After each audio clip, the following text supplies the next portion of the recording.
you ever created a to-do list?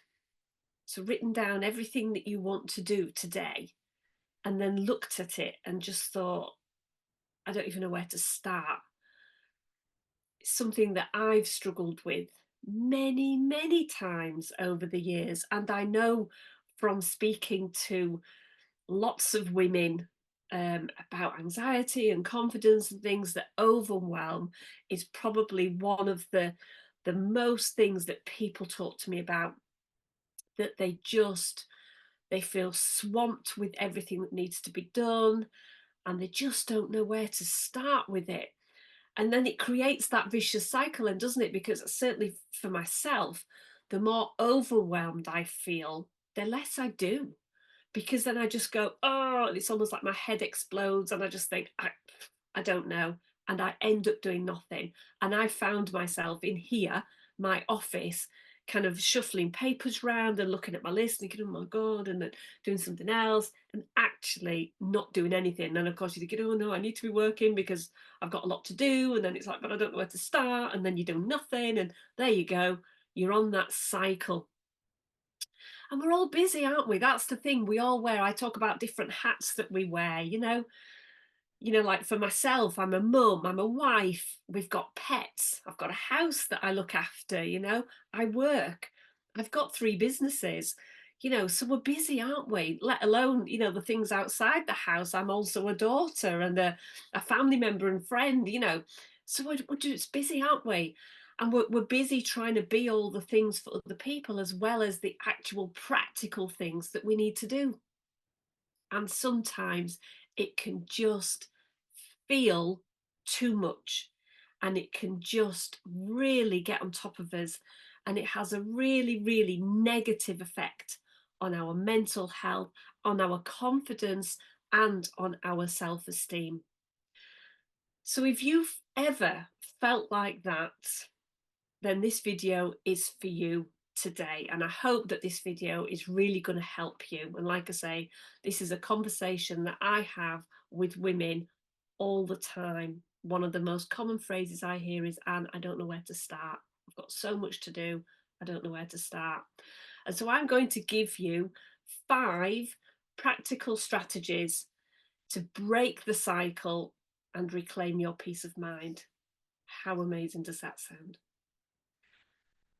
So first of all, it's identify the triggers. So what are the things that make you feel overwhelmed? What is it that kind of starts that pattern of, oh my God, I don't know where to start? Is it a lengthy to-do list? Is it looking around your house? Is it, I know one of mine was if I had stuff, if there was clutter, you know, I tend to keep my desk quite tidy. I didn't used to. And I found that having an untidy desk or a workspace really didn't help me at all. They say, don't they, tidy desk, tidy mind. It kind of works for me, does that? And so that would be one. If I feel like, and again, this doesn't happen so much because I made the changes, but back in the day, I was, if the house was untidy, sometimes I think before I start work, I just need to tidy the house, which is a bit, you might think, well, why? Because you're working. But it was just how my brain worked. Because I just think, well, no, because if I know that all of that's done, then I can focus then, because I'm not thinking, oh, I need to do that. So what are your triggers? What triggers you? Another thing to do, so step 2 is prioritization and time management. And you've probably heard all of this before, like time management and stuff. And it can, sometimes it's not easy to do, especially if you've never done that before. I've already mentioned I use to-do lists. I do love a to-do list, to be honest. I do like ticking things off. It gives me a real sense of achievement. So I do like a tick, I've done it. I've even added things to my to-do list that I've just done that weren't on the list, just so that I can tick it off. I am that person, don't judge me. But it really helps me. It helps to keep me focused. What I found as well, certainly with the businesses, is because I would write a list. I mean, crikey, if I was to write a list of everything that I wanted to do, for example, today, there'd be a lot of things on that list which I would just look at and think, I don't even know how I'm going to do that. And so what I've started to do is to decide on what's my focus for the week. So by the end of this week, what do I want to have achieved? And so I'll decide that. And that doesn't have to be business, that can be in any area of your life. I'm just using this is what I've done in my businesses because I was feeling overwhelmed for a little while. So what do I want to achieve by the end of this week? And so what am I going to do then to what am I going to do each day to make that happen then? I'll talk a little bit more about that in a minute, but that's how I've done it. I also use time blocking. So I will decide, I've got a planner that I use, but you can use your phone, whatever, it doesn't matter, whatever works for you. I used to colour code this, and I know people who do that and it works a treat. And I used to do that. I had a little, I haven't got it with me, but a little thing that I had, every aspect of my life had a colour. So like family time might have been purple, business might have been blue. Do you get the picture? Yellow might have been me time. And so I would block out time in each day for each colour so that I knew that, you know, I was going to be able to spend enough time on the things that I wanted to spend, like the house, you know, cleaning, that kind of stuff. And so just being really kind of aware of how you're spending your time and looking at, you know, because it might be, and this was one of mine as well, that I would spend quite a bit of time on social media. I do end up down scroll holes, I'm afraid. I'm a bit addicted at times. And then thinking, oh, I've run out of time now. And you think, well, it's because I've been on there. And so, you know, I have a thing now where I just check myself kind of every hour and just think, right, okay, so what am I doing right now? And is that helping me towards the things I wanted to get done today? And if you kind of think, no, it's not really, okay, well, stop that then and let's just focus on what needs to be done, and then you can come back to it, you know? So that might help as well. So step 3 is mindfulness and stress reduction. It's really important to be able to check in with yourself, to be present in the moment, and like I've just said, to identify actually what is happening right now, and also those things or strategies that you can do to help to reduce stress. And of course it depends on kind of what areas that you're feeling this in, but there are definitely things you could do, and I've already shared lots of things in videos that I've already shared on here, and there will be more to come as well. And if there's anything in particular that you want help with, please feel free to reach out to me. If there's an area that you think, actually I'm a bit stuck, could you help me with a technique to manage this? Please just reach out to me. But things like taking short breaks, and I've noticed that this is something that I need to do. I can't sit for too long doing something, and so I do take short breaks. And I didn't used to do that because I had it in my head that taking a break was counterproductive, because it's like, I'm already busy, I've got loads to do today, what am I doing sitting and having a cup of tea? That doesn't make sense, I need to crack on. But actually it does make sense. It makes sense to me. It's something that I've incorporated now into my day, and I allow for it. And that's the thing, I'm not beating myself up about it when I feel, because through mindfulness, and I think actually I can feel myself starting to look out the window, and I'm starting to shuffle papers around a bit, and I'm starting to, you know, reach for the phone. I think, right, just go and take a break.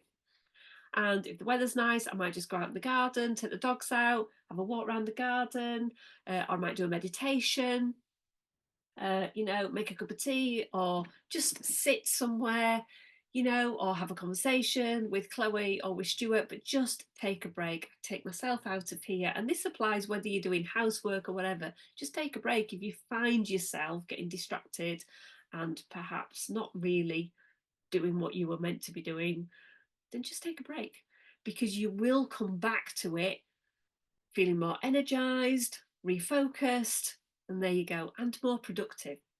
I'd never believe that that would be true, but it really is. I definitely recommend it. The 4th step is to break tasks into manageable steps. So I've kind of touched on this before. And instead of kind of looking at the whole picture. So for example, cleaning your house. I was talking to a lady recently and she feels like kind of she's not on top of the housework and the cleaning, and her chatter is telling her and pointing out, oh, and you've not cleaned that and you've not done this, and she feels now absolutely swamped with jobs to do in the house. And we've all been there, haven't we? I've definitely felt like that. And so one of the things that I was saying to her was, first of all, to write a list then of all the things that you want to get done, and then just break them down into daily tasks. And so depending what it is, you might do one or two things a day. And so, for example, something that I used to do was I used to pick one room every day and I would clean that room. And so if that's all I did, I'd clean the room that I'd set out to clean. I might not have done the rest of the house, but that's okay. I wasn't meant to. Or it might even be you're just going to do the washing today, or you're just going to do the cleaning today. You're going to mop the floors today, So whatever it is, break it down into just small, manageable tasks. And that's where my weekly focus comes in, because then every day, then I know that I'm heading towards my ultimate goal for the week, which was to have achieved X, Y, and Z. So it might be that by the end of the week, you want to have cleaned the whole house, got all the washing done, all the cleaning done, all the ironing done, whatever.